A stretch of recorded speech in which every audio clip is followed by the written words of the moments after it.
Itong issue pa rin dyan sa hindi pa rin sumusuko na si Apollo Kibuloy na pastor ng Kingdom of Jesus Christ sa Davao City.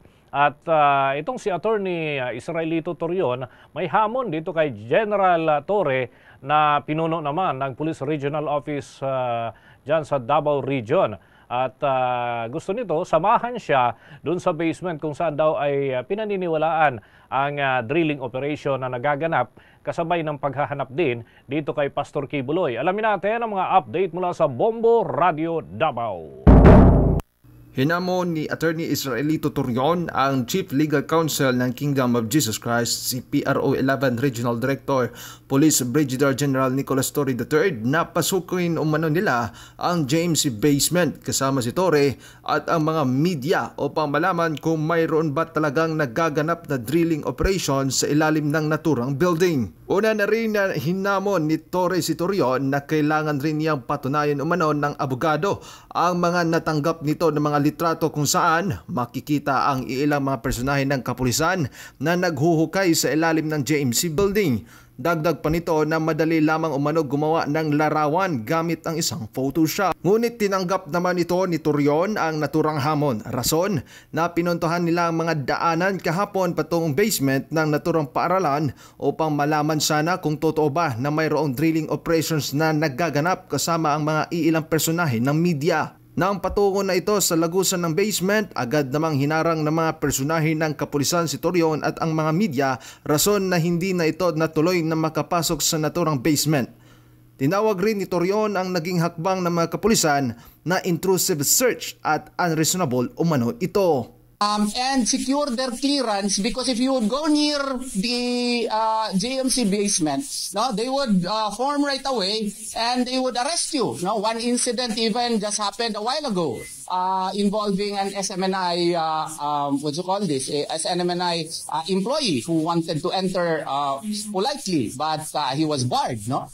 And a number of times, no, we also tried to secure clearance, but no clearance was given. So I had to post the pictures of the hole in my Facebook. At yan ang ulat mula sa himpilan ng Bombo Radio Davao. Para sa Bombo Network News, Bombo Lemuel Duero. Para sa the #1 most trusted radio network in the country, Bombo Radio Philippines, Basta Radio. Bombo!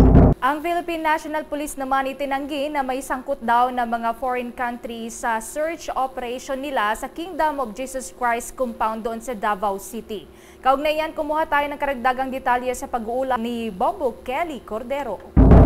Itinanggi ng Philippine National Police Region Office 11 na may sangkot na foreign countries sa kanilang search operations kay Pastor Apollo Kibuloy at sa 4 pang akusado sa Kingdom of Jesus Christ compound. Ito ay kasunod ng iniuulat na may namataan na isang helicopter na ginagamit ng US military na paikot-ikot sa compound. Ayon kay Major Catherine De La Rey, Police Davao Regional Spokesperson, walang anumang external military operations. Tiniyak niya na ang layunin lang ng PNP ay mag-enforce ng rule of law sa loob lamang ng national jurisdiction. Sinabi rin ni Police Brigadier General Nicolas Torre III, Regional Director ng Police Region Office 11, na puro lang ito aligasyon. We want to make it clear that no foreign entities are involved in the legitimate operations carried out by the Philippine National Police. As a sovereign country, the Philippines maintains complete control over its internal security and law enforcement, guided solely by its own set of laws, regulations, and policies. Samantala, binigyang diin naman ni Torre na walang halong politika ang kanilang pagsisilbi ng warrant of arrest sa puganting pastor na si Kibuloy at sa 4 pa. Ito ay kasunod pa rin ng pagharang ng mga tagasunod ni Kibuloy sa kanilang search operations. Ayon kay Torre, kung naniniwala ang KOJC members na inosente ang kanilang pastor, ay makipagtulungan na lang ang mga ito sa pulisya, imbis na magsisigaw ng hustisya sa kalsada. Ang hustisya ay hindi hinahanap sa kalsada. Ang hustisya ay hinahanap natin sa ating mga korte. Hindi ito politikal. Huwag natin haluan ng politika ito. Wala itong politika rito.